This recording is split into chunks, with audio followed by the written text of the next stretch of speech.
welcome everyone. Thank you for joining us again. I know some of you have come back from previous webinars and we've got some new attendees as well, so welcome to you all. My name's Amy Stevens, for those of you who don't know me. I'm Chief Exec at Gifted, and I'm joined here by Lee Titman, who's our comms and design specialist. And today we're talking about communication strategies and how they fit in your fundraising mix, and why now they're more important than ever, really. We will be recording the webinar as usual, so that'll be uploaded to the website, and you can visit our previous ones as well that are up there. Questions, please do put questions in the Q&A panel, and we'll address those at the end of the presentation. And yes, so Lee is here with me. Lee is our comms expert. Lee has an incredible way of taking my brain dumps of things that I tell him that I want something communications wise to look like, and transforms it into something that the donor will want to see. So we're lucky to have his guidance with us here today. So let's get started. Fundraising communications. What does that actually mean for us as fundraisers? And I think we do have a challenge as fundraisers that quite often, as fundraising professionals, if you are the only person or one of a small number of people in a fundraising team, you're also expected quite often to be communications experts as well. And I do think it's very important that as fundraisers we learn about comms and how it works in the bigger picture. Because then when you are in a bigger team as well, and you might have a comms director who obviously specialist in marketing and comms, you can still give your viewpoint from that fundraising perspective, understanding what the donor needs or the potential donor needs in terms of communicating that with them. So let's think about how we communicate. Lots of different target audiences that we might communicate with as fundraisers. So obviously there's your current givers, those people who are already supporting the organisation. Potential givers, very different message there, obviously, to those who are already engaged. Internal, and by that we mean either within the charity itself, or perhaps, let's say you're a hospital charity. How do you communicate across the hospital team? And then, of course, that outward, wider media. And obviously then there's all the different means to consider. So what methods do you communicate through, whether website, social media, printed, literature, overall brand, etc. And quite often I think as fundraisers we think, yeah, I communicate with my donors, absolutely. But really now is the perfect time to drill down and think, are we communicating to these groups in the right way? And an example which I learned, which I found really interesting from at a conference from somebody who was at a wildlife charity, and they were finding that their individual giving was dropping off at around the 6-month and the 18-month mark. No idea why, just not regular monthly giving. So they filmed videos. They got their park rangers to film videos, just little selfie videos saying, thank you, this is what your gift has done at your local park. And that was sent as a thank you at that drop-off point in the giving, so at the 6-month and the 18-month, to the different regional groups, so donors within that region. And it actually had a massive impact on stopping the drop-off rate.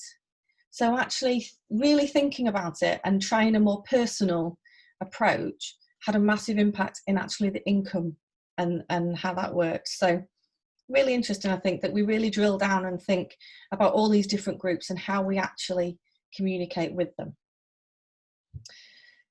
So a good thing to do to help you understand that is a communications audit.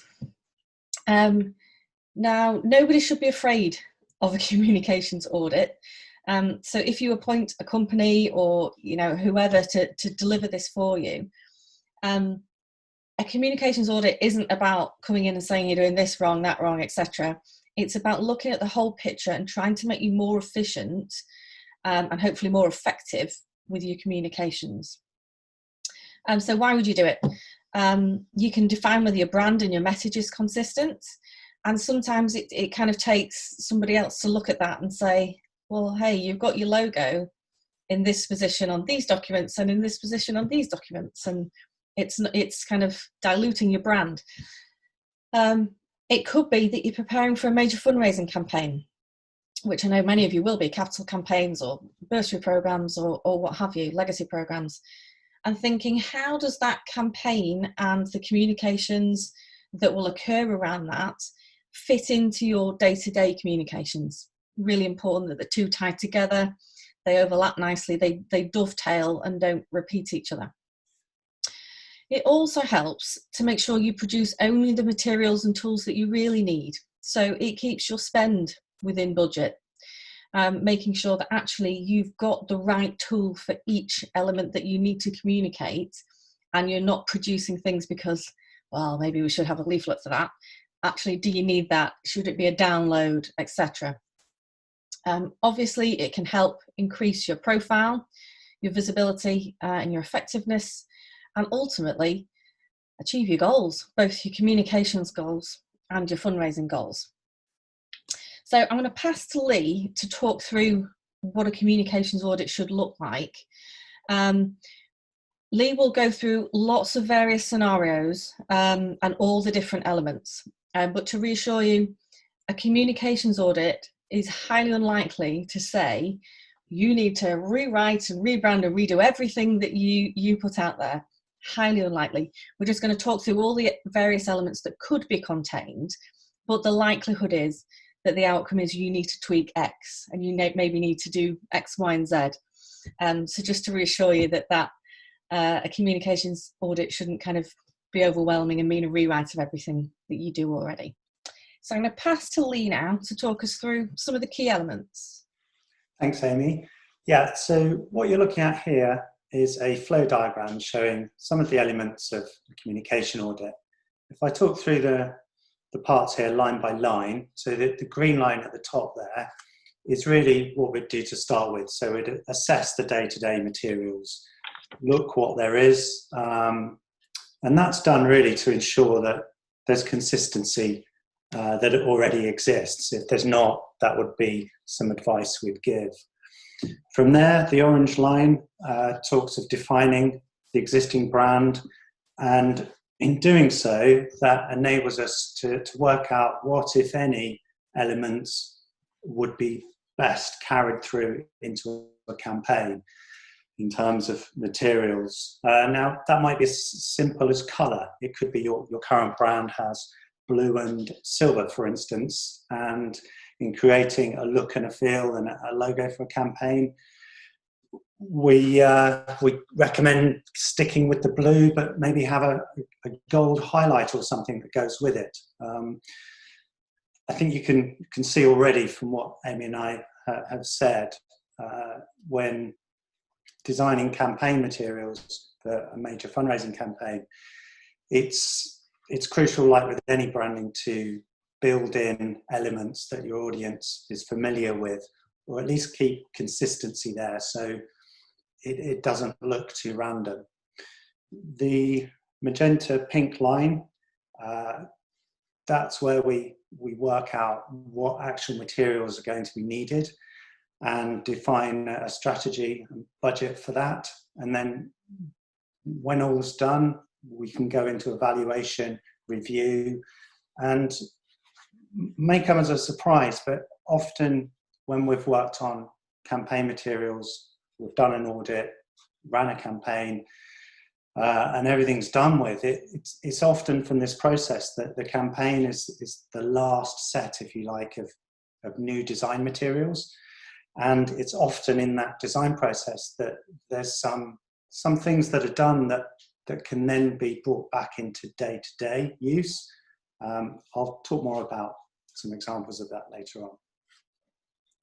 So here we've got elements of communication audit that we actually look at.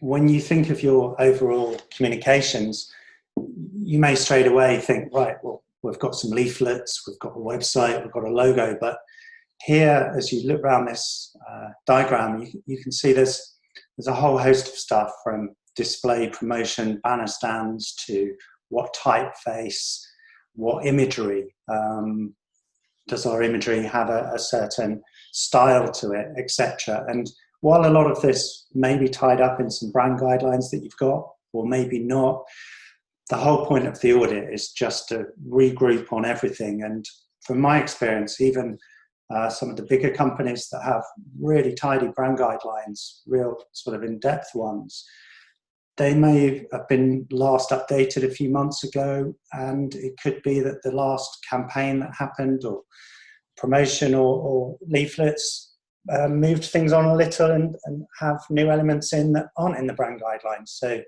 again, it's another point of why do an audit at the start of approaching any major fundraising. So here, just to add a bit of clarity to what we've just looked at, here's a contents, if you like, or a structure of an audit. And if I just talk you through it from left to right, we've got number 1 and 2 under audit, which are the categories we tend to use for the elements we look at. I've mentioned logo, identity, typeface, stationery, but things like brand elements and brand usage, they're quite all-encompassing titles that can cover a lot of things, all the materials that are used, etc. So it's quite a sort of abbreviated order that you see here. Number 2 is the major fundraising campaign that have happened in the past. If you haven't had any, then nothing will appear there, but it's important when looking at any new fundraising materials that we're aware of what's gone out to the audience in the past. So then the second part here, findings, that's where we talk about what we've found. So is the typeface working well? Is it consistent throughout? What's the stationery like? The brand elements, and really it's the findings. It's how we find things. Same with previous campaigns, how they worked, how they tied in. Then we take all that and as part of an audit, give recommendation on not only day-to-day in number 1 there, but number 2, the fundraising campaign that maybe is planned, what that would entail, whether it needs a logo, if so, along what lines, what elements could be carried through from existing, etc. And as Amy said, it may be that your day-to-day is perfectly sound as it is, doesn't need anything doing, maybe needs a slight tweak, but the whole point of this is to familiar whoever's going to do your fundraising campaign material design, it's to familiarize them with what you have already to make sure that the fundraising stuff is as effective as it can be. And that is then covered, as you can see on the right column there, into a strategy as part of the audit, what the elements are, what the materials will be as the requirements. And then we've got here a table of the fundraising materials that we tend to propose, not all at once, it depends on the individual client, but here is sort of the main mix of stuff. You can see at the top there the online tools highlighted. Certainly in recent years we've done a lot more emphasis has been put onto online tools in the foremost, and then offline and events to supplement them. I suppose it's no different to a normal company. Your website is the core of your marketing and everything else sort of supports that. So certainly for quite a number of campaigns, we've gone and produced a separate microsite. It's fine to put campaign information onto your existing site, maybe have a campaign page, but often it's not enough, and having a separate microsite really does give campaign its best chances. And you can see here there's some additional things that we've developed, like live gift trackers, etc., that are campaign specific, online giving, that we can provide as part of that. The offline material part, that of course has some overlap, and traditionally offline would have been all what we would have created, so scale of giving, gift card, etc., giving program. And what we're finding is that we still do those, but they end up as downloads within the website, for instance, unless an event is held, and then they're printed out for those. I just add here as well, we're talking a lot here about lots of different materials, whether on or offline.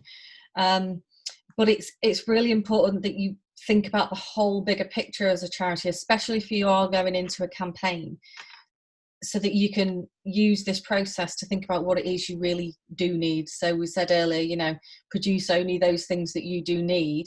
So think about the whole picture, which this helps with, and then you can produce those things that actually will be the best benefit for you. Thanks, Lee.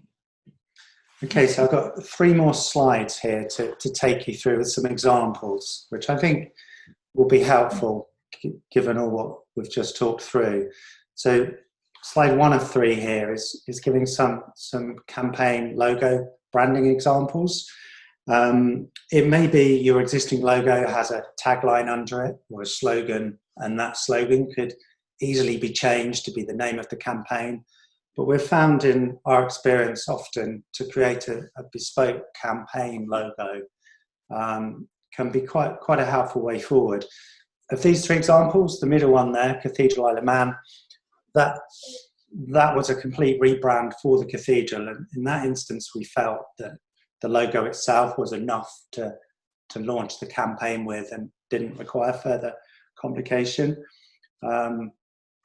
Just talking through them, the One Campus Plus logo there, if you look at the second row, and this goes with any logo. Often a logo people just regard as a logo and that's it, but certainly the ones that can be more effective are the ones that have a bit more to them, a double meaning often, I suppose it's referred to. And the One Campus Plus one is no exception, where the P plus word has a little bit of cleverness about it, but then in the image there you can see the P's been used for some campaign specific titles and slogans, like potential here relating to this was a campaign for a school, for sports equipment, etc. The Cathedral Isle of Man one, you've probably been trying to work out what's in the middle there. It's a little blurry, but basically the swishes relate to a sculptor called Archibald Knox, I think was his name, Amy, correct me if I'm wrong. And his work's quite well known in the Isle of Man, well known internationally. Brad Pitt was a collector, I believe. And this swirl is really recognisable as his work, so it's partly how it ended up as a cathedral logo. The cathedral houses quite a collection of the stuff, but we broke it down into different elements of swirls, which described there, as I mentioned, not too clear to see, but there's the G of St. Germans, which was the original name of the church, etc. I think as well, Lee, that was really important for us on that project of getting people to connect with the new brand, because it was completely renaming the cathedral as Cathedral Isle of Man. So it had many names, the Cathedral Church of St. German, Peel Cathedral, etc. And actually using that breakdown gave elements which would connect different people to it. So it was important that we did explain that logo in the rebrand and the launch of the campaign. Yeah, definitely. And on the right there, the Lime Tree campaign, we used obviously a picture of a tree there, but you could see in the middle it zoomed into a bit more, so we used it as quite an abstract shape in places, which makes it more than just a logo. I suppose what I'm describing here is it becomes more part of the branding. So with all these 3 examples at the bottom, you can see that the logo's there, but the branding, as I call it, has more elements to it. The One Campus Plus, which has a sort of silver toned swish to it, that became an element of branding there. The swishes, swirls with Cathedral and Man are in the top there. next to the logo that's got more of a stamp approach. And with Lime Tree, the tree symbols quite a major part with the background colour. But at the same time, there's some seasonal images there with sketches over, which I'll talk through on the third slide, which added to their branding. So just for slide 2 here, to demonstrate some consistency, which is also key with campaign branding, as it is with any branding. This here shows the homepage of the microsite, top left, campaign brochure cover, top right. Then we've got a scale of giving, which has got the swish repeated there. We've got the inside of the campaign brochure and some banners and other materials there. But I think overall, consistency with branding and design is really important with fundraising. And I often use the example of like the well-known banks, West or etc. With any bank, that their branding and logo is always well thought out, clear, consistent. It gives a sense of confidence and security. And with fundraising, it's no different. If a logo is just knocked out, that's not of the right standard or inconsistent, or materials aren't, as you see here, when people are dealing with money and with campaigns quite significant amounts of times, it's so important that all of this mirrors, if you like, the same approach that the national banks take. And then slide 3, we've talked about this a little bit already, but there's a full range of the P words that we introduced for the On Campus Plus campaign. We did a photo shoot on site and achieved these individual photos to represent each area of that particular campaign. And then down the bottom, I mentioned the seasonal images. With the Lime Tree campaign, it's a hospice that basically had photos of carers with patients, etc. But for the campaign, we wanted to make it more, I'm trying to think of the word, Amy. We wanted to enable it so that everyone could relate to it. Often with photography, when you show a picture of a person, maybe a certain age, it's quite common for just that age group to relate to that picture, that person. So here, to get around as well the patient picture type confidentiality issues, we came up with this illustration idea. So you've got here a couple. It probably would be patient and relative. You've got the couple on the left walking. That could be a couple of relatives. And they're basically just depicting across the 4 different seasons, so all the year round, what this particular organisation does that to help both patient and relative. And you can see the curves there. That's words that describe that. Yeah, I think it's especially tricky imagery in a hospice setting sometimes. And we touched upon this in our legacy webinar when we spoke about the imagery used in legacy leaflets for quite often hospices and hospitals. Can be old people and carers looking on sympathetically, and that's not really the message we wanted to give. We wanted to give that message about the good work that happens, and this was the perfect solution to that. If I can just add, I mentioned earlier about how campaign design can go on to affect and be of help to day-to-day materials. And the Lime Tree campaign is a prime example where these 4 seasonal images perfectly lend themselves to be adapted as generic adverts or sections on the website, or areas where benefits to this particular hospice, demonstrating the grounds they have, but just a branding theme that they could pick up and use day to day. I Yeah, think can be seen. Yeah, absolutely. And it's hard quite often as fundraisers to get the investment in this kind of material. We all know going to a board of trustees and saying, I need X amount to develop the brand and what have you can be a challenge. But I think when you really look in depth, as Lee said, that image of trust and professionalism for a charity is really important. And really thinking in depth about your branding can help that. So hopefully some of these examples have just helped kind of focus the mind a bit and think about where your charity is and where your materials might be or maybe already. So the next thing we want to talk about is online giving. And for me, particularly, personally, it's a bit of a challenging one for me because I have always worked predominantly in major gifts.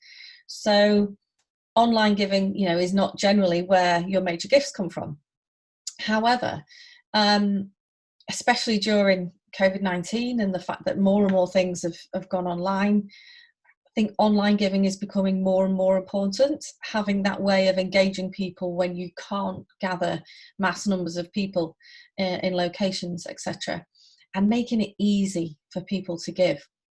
So to clarify, we are not remotely suggesting that an online giving program should replace any of your other giving systems, but you really should think of it as part of your communications, as part of your overall package. And we do want to make it easy for people to give. So, if you go onto a website and, you've got to click through this, and then there's, go to another page, and then can you print and send us this gift aid form? People most of the time will click off. So we need to make sure if you have an online giving system, it's one that is really easy for the donor to navigate through. The benefits, the obvious data capture. There are ways through using Just Giving and Virgin and other platforms that you can get some of the data from your donors. Obviously, there's certain registration and fees that apply there. So the benefits of having your own bespoke online giving is that you get that data capture. You're then able to communicate with those either new or repeat donors as you go forward in a GDPR compliant manner. It has the options for, or should have the options for, both one-off gifts but also those monthly gifts. So actually, instead of somebody going onto a platform and sending £20, might they sign up to £20 a month with the right persuasion.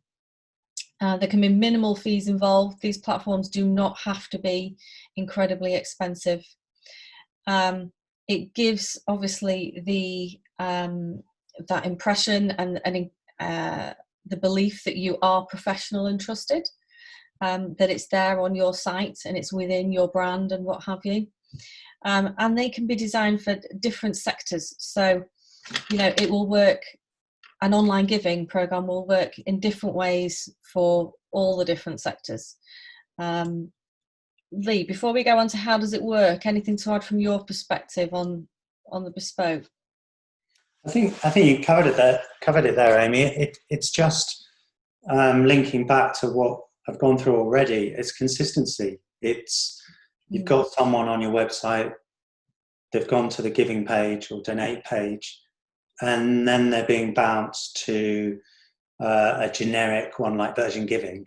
It just isn't very brand consistent. Yeah. Sure, where they're going to is trusted, but of the bigger charities that tend to have that all built in bespoke online giving at the moment, that you have a better feel. It's more seamless.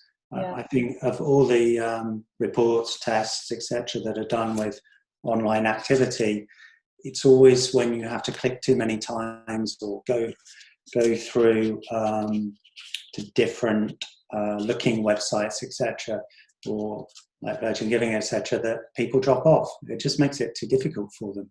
Yeah. And that's before we get into if they have to do different things to sign up for gift aid, etc.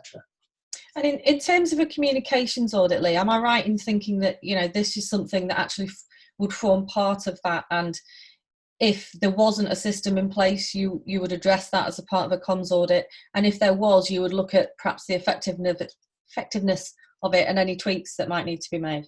Yeah, very much so. A company's website is something that's looked at within the audit, and its online giving ability, of course, comes into that, particularly if we're looking at putting recommendations in place for an upcoming fundraising campaign. Okay, excellent. So Lee's now going to talk through a system that we've created, so you can get an idea of, from our perspective, what a online giving system should look like. So I'll pass to you, Lee. Sure. So just to give you a bit of an introduction, we came up with this system because we were aware that with a lot of charities out there, their existing web providers were asking a lot of money to bespoke create them a better online giving system. So we thought, why don't we create one, and then we can basically provide it at cost to clients, and that it helps them because everything is then seamless, and donations can come in. And it was with COVID-19 that particularly speeded up our approach to this, and this is the system that we've got that's really affordable and fits the bill exactly, and sort of also from a branding point of view. So let me talk through these sort of features and benefits side by side. Just go back one a sec, Amy. That first slide, quite a good demonstration of the structural layout of the system. Obviously, you're just seeing the top of the landing page there, but we've designed it so it can be tailored to look like your existing branding. So at the top there, you can see where it says logo. That's where your logo would sit. The color, sort of the brown color, or goldy color, that would change to be your color. The imagery, that would change to be your pictures or pictures of what you do. And the titles there and the text, all that would change to be relevant.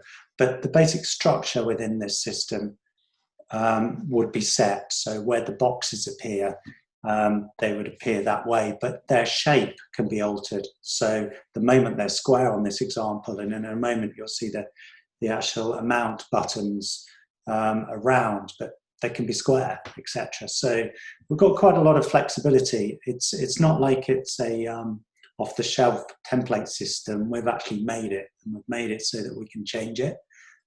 So within reason, we can make it look really seamless. It's hosted by us, so it sits alongside your existing website. But the benefit of that is you don't have to get your existing web guys involved.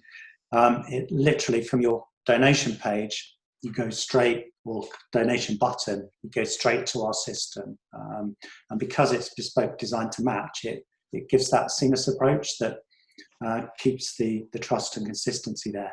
But once you're in it, it does everything that we need it to do.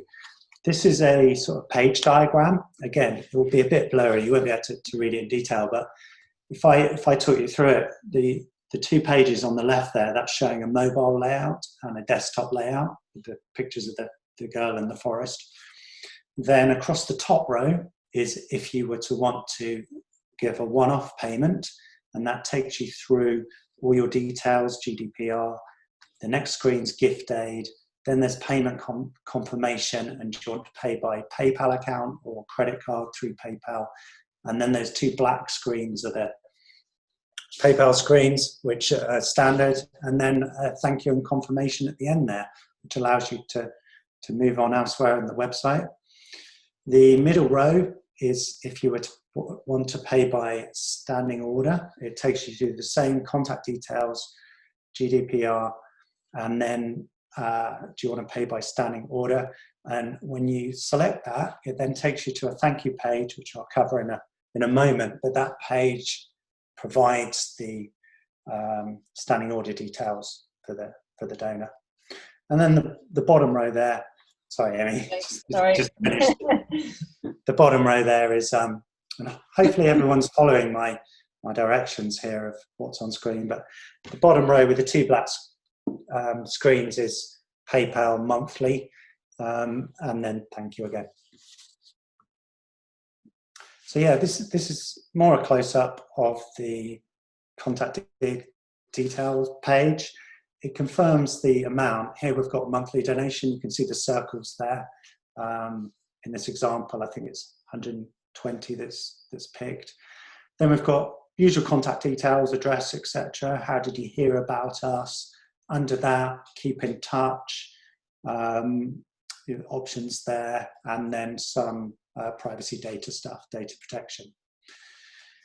Here's a close-up of a monthly donation payment summary, and you can see there pay by PayPal option, which includes credit card, as I'm sure you guys know, or standing order.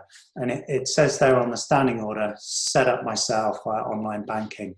And it's when you click that, it takes you through to the thank you screen with the details.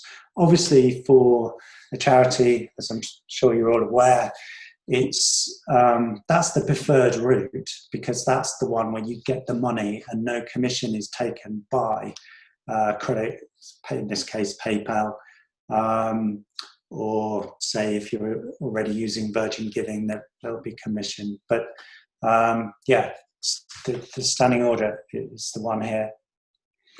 So on the next slide, we've got gift aid, and this is one of the major reasons why we've created this system as an affordable one, because at the minute, if you've got gift aid added onto your website and it's not got a system that's complete like this, you are relying on potential donors to find it and click on it and do it separately, and that obviously is a loss of income. So here it's all built into the system. And then here we've got an example of how the PayPal screen works. The PayPal screens have complete confidence because they're not created by us, they are PayPal's, but we've made it so they position over the online giving system. You can see that in the background grayed out. People are used to these screens, but where the X's are at the top there, and indeed in some of the smaller middle part there, that's where your charity name appears. So it's all properly coded in with PayPal. So yeah, there's really no fear of it looking spammy or scam-like at all. And then the final screen here is an example of the thank you for a one-off donation. And you can see this works also for monthly donations. You can see we give here the standing order details, and also, most importantly, a payment reference. And the reason for this in the system is that if someone says they want to give, like in this example, £15, and they want to do it by a standing order, the point here is, if they were to set that up themselves, you would have a payment in of £15, but you wouldn't necessarily know who had made it. And here, the reference allows you within this system to then go, right, we've had a payment in £15, the reference number on the bank statement is XY, and you can then marry that to the information you've been given here from someone completing a donation. So you can marry the person up and do the things that Amy spoke about earlier, the follow-ups, etc. Excellent, thanks, Lee. So, hopefully that explanation has kind of got thinking a bit more about, all those different communications elements, online giving, etc., that you might need to consider for your charity.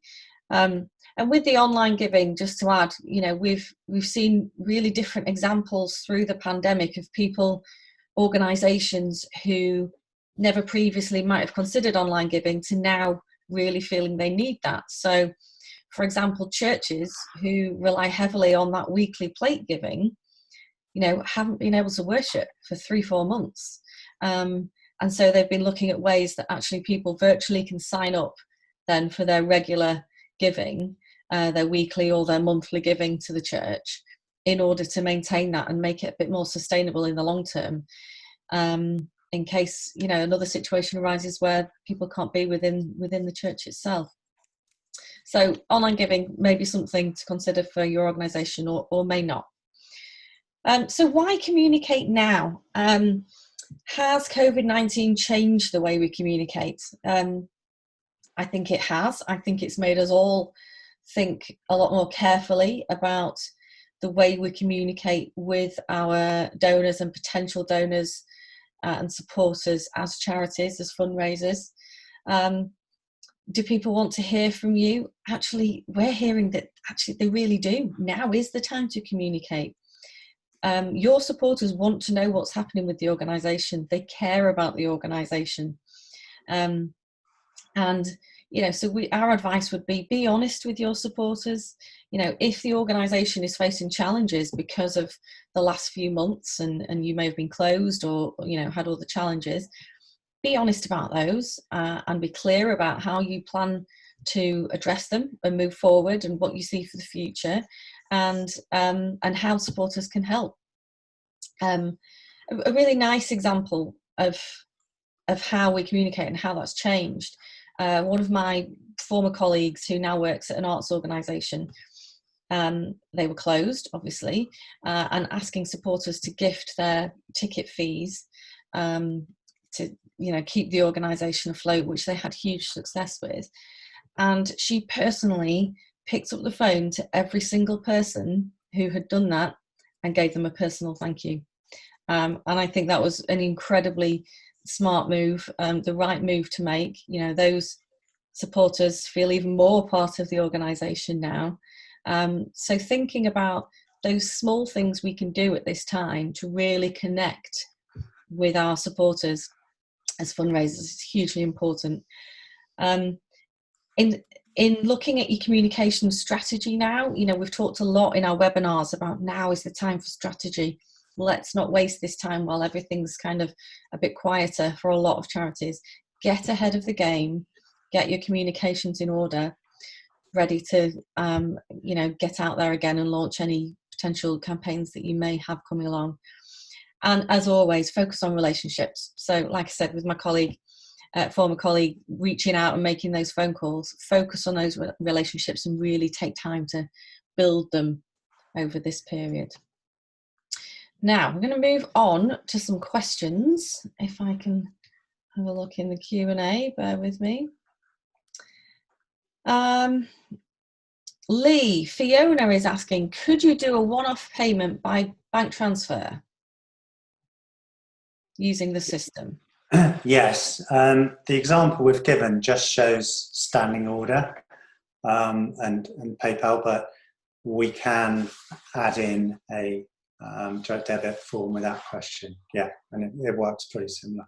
Excellent. And Fiona's also asking, which I think I know the answer to, what if you want to arrange online giving perhaps for general funds, but also then for a restricted fund or a specific campaign?